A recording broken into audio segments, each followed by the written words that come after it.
O Senhor esteja convosco. Ele está no meio de nós. Proclamação do Evangelho de Jesus Cristo segundo Marcos. Glória a vós, Senhor.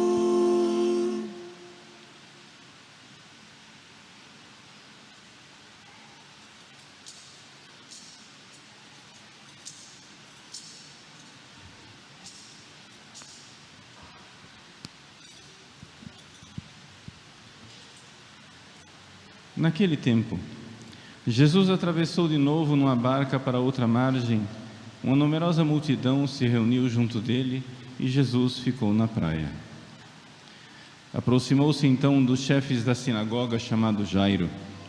Quando viu Jesus, caiu a seus pés e pediu com insistência: Minha filhinha está nas últimas. Vem e põe as mãos sobre ela, para que ela sare e viva. Jesus então o acompanhou. Uma numerosa multidão o seguia e comprimia. Chegaram alguns da casa do chefe da sinagoga e disseram a Jairo: Tua filha morreu. Por que ainda incomodar o mestre? Jesus ouviu a notícia e disse ao chefe da sinagoga: Não tenhas medo, basta ter fé. E não deixou que ninguém o acompanhasse, a não ser Pedro, Tiago e seu irmão João. Quando chegaram à casa do chefe da sinagoga, Jesus viu a confusão e como estavam chorando e gritando. E então ele entrou e disse: Por que essa confusão e esse choro? A criança não morreu, mas está dormindo. Começaram então a caçoar dele, mas ele mandou que todos saíssem, menos o pai e a mãe da menina, e os 3 discípulos que o acompanhavam. Depois entraram no quarto onde estava a criança. Jesus pegou na mão da menina e disse: Talitá cum, que quer dizer: Menina, levanta-te. Ela levantou-se imediatamente e começou a andar, pois tinha 12 anos. E todos ficaram admirados. Ele recomendou com insistência que ninguém ficasse sabendo daquilo e mandou dar de comer à menina. Palavra da salvação. Glória a vós, Senhor.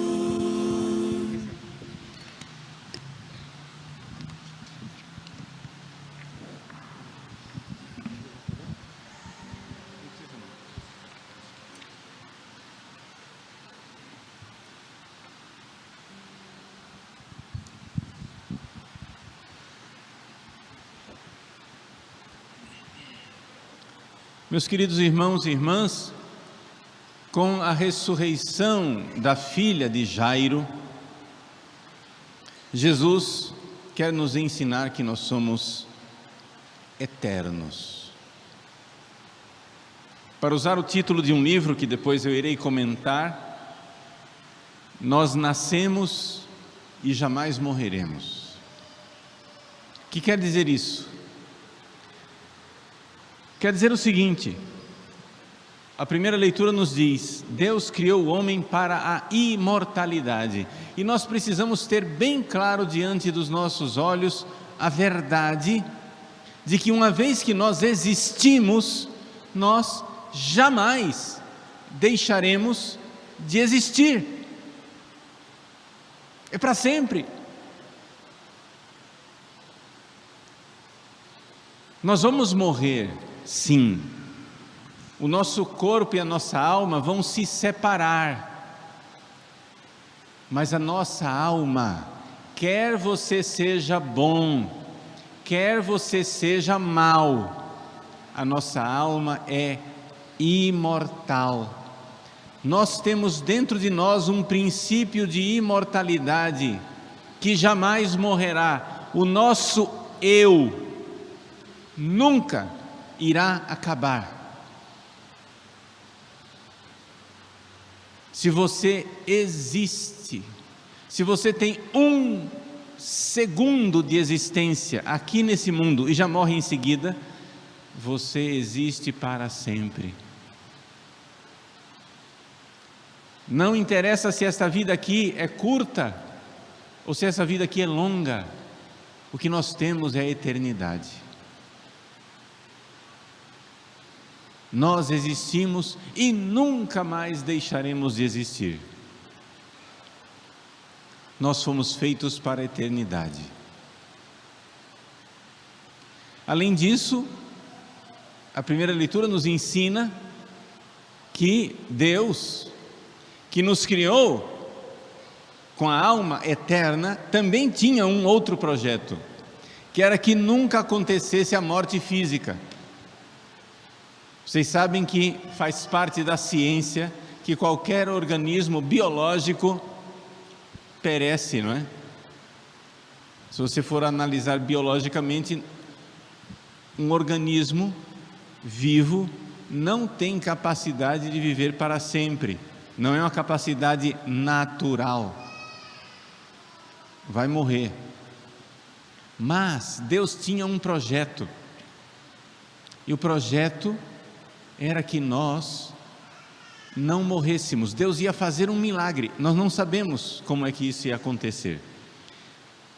Na teologia a gente chama isso de dons préternaturais.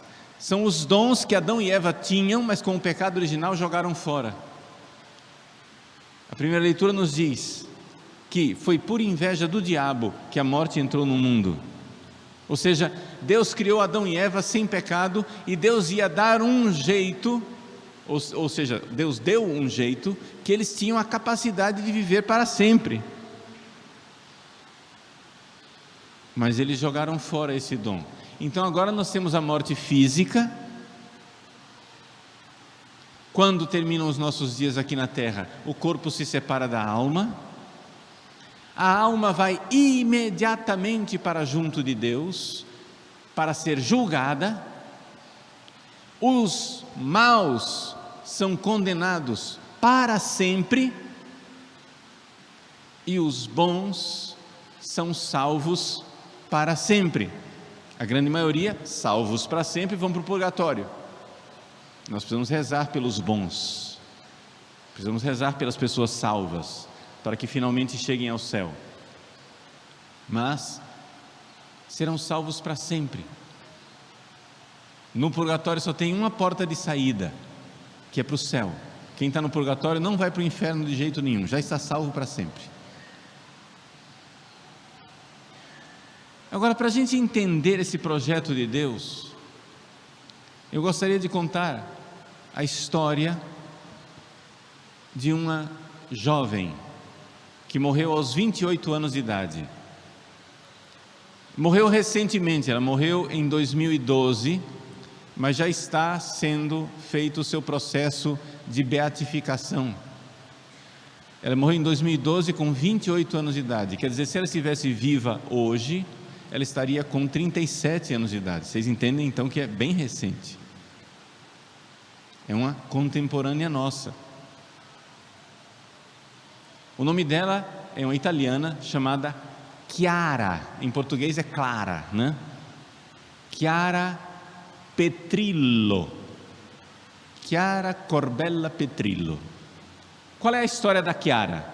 Seguinte, a Chiara era uma católica, fervorosa, devota, normal, que buscava Deus, buscava santidade, participava da renovação carismática católica, e numa peregrinação que ela fez a Medjugorje, ela conheceu um rapaz, se encantou por aquele rapaz, os dois começaram a namorar, se casaram. Até aí, nada de especial, a gente não vê porque é que ela deva ser santa. Só que ela, casada, casou em Assis, né? Lá na terra de São Francisco de Assis. Ela, casada, engravidou de um primeiro filho, e o primeiro filho era anencéfalo. Na verdade era uma menina, Maria. A Maria era anencéfala, e os médicos então disseram para interromper a gravidez, que é um eufemismo para dizer mate a criança. Os médicos queriam matar a criança. Ela disse não, A criança nasceu, batizaram a criança e a criança viveu durante meia hora. A primeira lição: gente, nós existimos para sempre. Se o seu filho, se você puder gerar o seu filho e ele tiver meia hora de vida e você der a ele o batismo, o seu filho é filho de Deus, seu filho existirá para sempre e vai cantar a glória de Deus no céu. A criança anencéfala, ela pode não ter cérebro, mas ela tem alma. E nós cremos, nós sabemos disso. Nós sabemos disso não somente por revelação divina, mas os próprios filósofos pagãos, refletindo a respeito do ser humano, veem claramente que o ser humano tem uma alma imortal. A gente não fica imortal porque é bom, a gente não fica imortal porque é batizado, a gente não fica imortal porque é cristão. Nós somos imortais porque existe dentro de nós um princípio de imortalidade que é a nossa alma espiritual. E até os filósofos pagãos que não creem na revelação de Cristo creem nisso, sabem disso, porque é só raciocinar e você enxerga isso. Pois bem, Chiara entregou para Deus a sua primeira filhinha, engravidou uma segunda vez, e a segunda vez, um menino, dessa vez o nome dele, Davi. O menino tinha uma má formação, que não tinha os membros inferiores. Mais uma vez o drama, levar a gravidez até o fim, acompanhar aquela criança, a criança nasceu, batizou e morreu em seguida. 2 filhos no céu.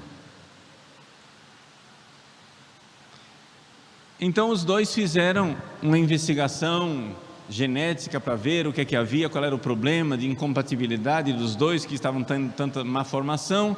Depois que eles fizeram, engravidou uma terceira vez, e dessa vez a criança perfeita, uma criança linda, perfeita, nome Francesco em italiano. Só que no 5º mês de gravidez, Chiara descobre que está com um câncer na língua.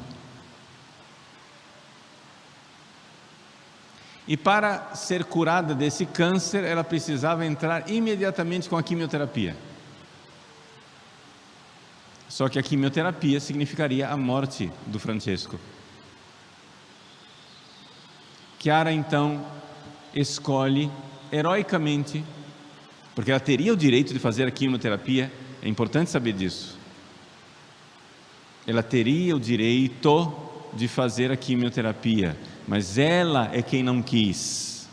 Moralmente falando, a moral católica, nós reconhecemos que ela teria o direito de fazer a quimioterapia. Mas padre, ela estaria matando a criança. Não, ela estaria fazendo um tratamento para ela. A morte da criança viria como algo indesejado, uma consequência indireta. Ela não estaria matando a criança, ela estaria tratando a saúde dela. Mas ela não quis. E ela então levou esta gravidez até o fim. Como o câncer nos jovens geralmente é uma coisa galopante, não é?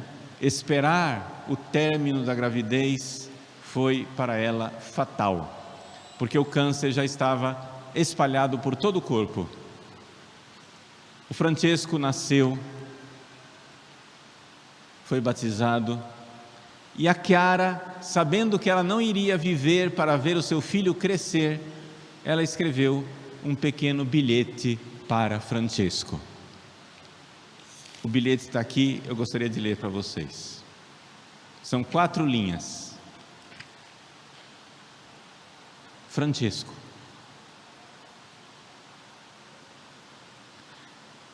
eu vou para o céu para cuidar de Maria e de Davide.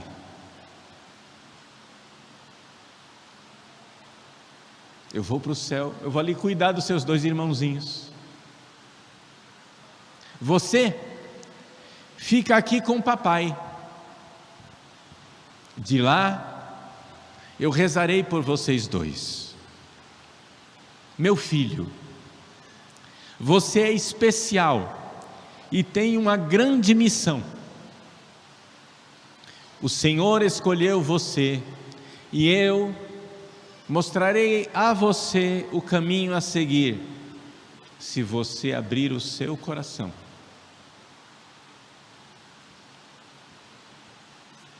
Confie em mim, vale a pena. Assinado, mamãe. Meus queridos, esta mulher crê na vida eterna. Você entendeu isso? E é esta a nossa fé. Ela é uma católica e que tem a fé que nós temos. Francesco, eu vou ali no céu cuidar de Maria e de Davide. Aguenta as pontas aí, meu filho. Fica com o papai.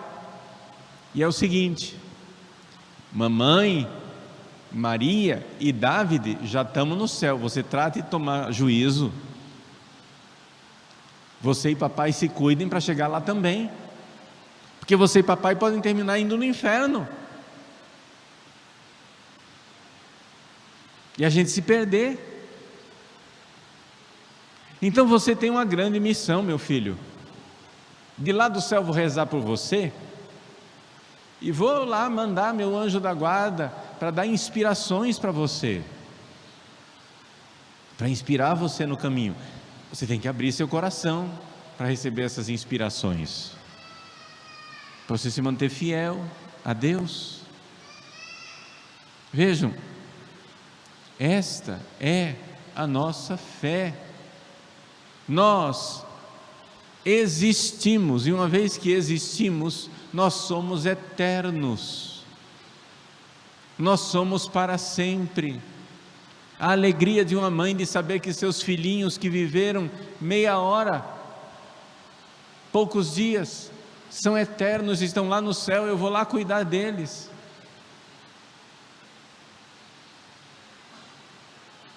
Então, vamos recordar qual é a nossa fé. Quando nós morremos, o nosso corpo se separa da nossa alma. O nosso corpo vai para o cemitério e lá é enterrado. O cemitério é o lugar temporário onde irá ficar o nosso corpo. Não chame o cemitério de morada definitiva, não é definitiva.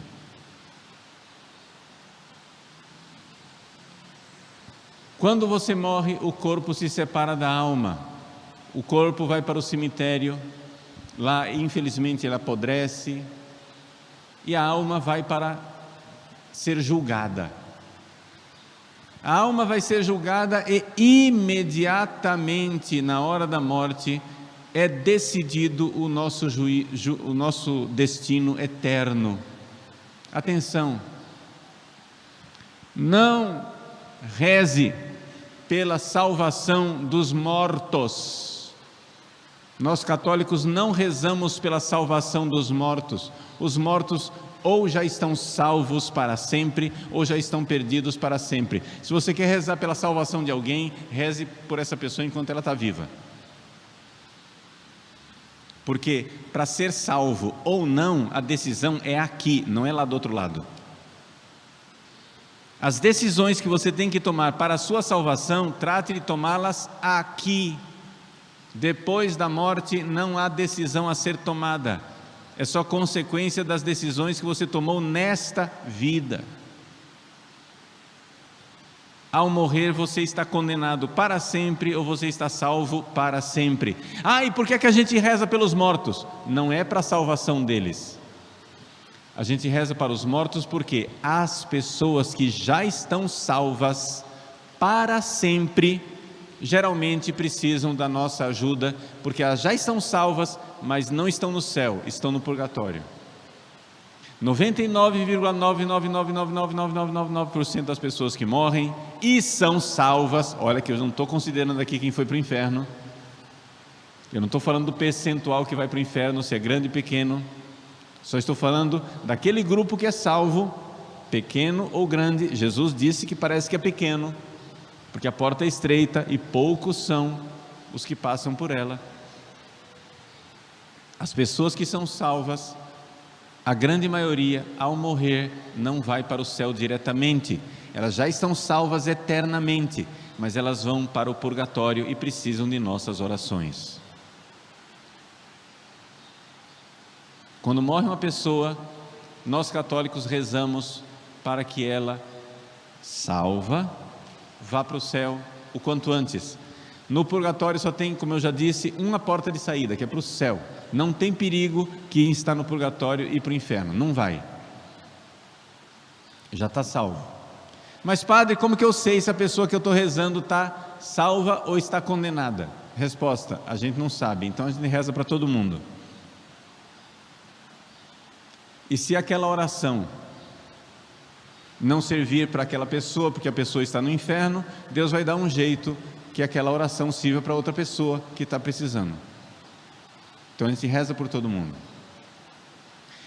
Então, uma vez que a gente morre, o corpo vai para o cemitério, a alma vai ser julgada, ou está condenada para sempre, ou está salva para sempre. E aí, no último dia, quando nosso Senhor voltar, ao som da trombeta do anjo, os corpos ressuscitarão. Ou seja, Deus vai unir novamente nosso corpo e a nossa alma. Vai unir os dois novamente.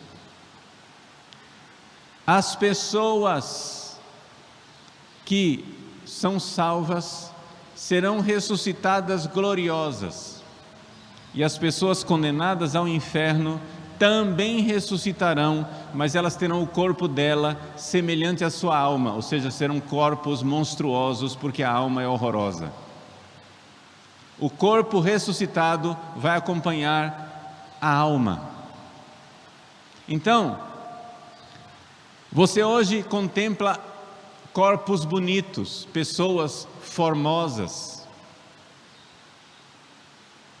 elegantes, belas, mas você não vê a alma. Tem muita gente que você admira a beleza, que vai ressuscitar como um monstro, porque a alma é horrorosa e má.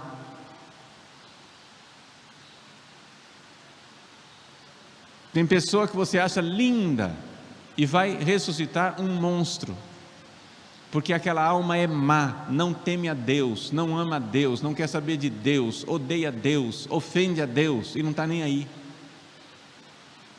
E existem corpos feios que irão ressuscitar belíssimos. Só para citar um exemplo assim famoso, o padroeiro dos párocos, São João Maria Vianney, um grande santo, mas bonito ele não era. Você olha as pinturas de São João Maria Vianney e você diz, ah, coitadinho. Mas quando nós virmos São João Maria Vianney ressuscitado, ele será belíssimo, glorioso, porque de uma beleza que não é uma beleza carnal, será uma beleza da glória. O corpo dele será glorioso, de uma beleza que ultrapassa qualquer beleza física, de atração sexual, ou seja o que for. Ele ressuscitará belíssimo e perfeitíssimo. Nós iremos no céu. Uma das glórias que nós teremos é de contemplar a beleza de São João Maria Vianney, a beleza dos santos, a beleza da Virgem Maria. Nós vamos ver Nossa Senhora, gente.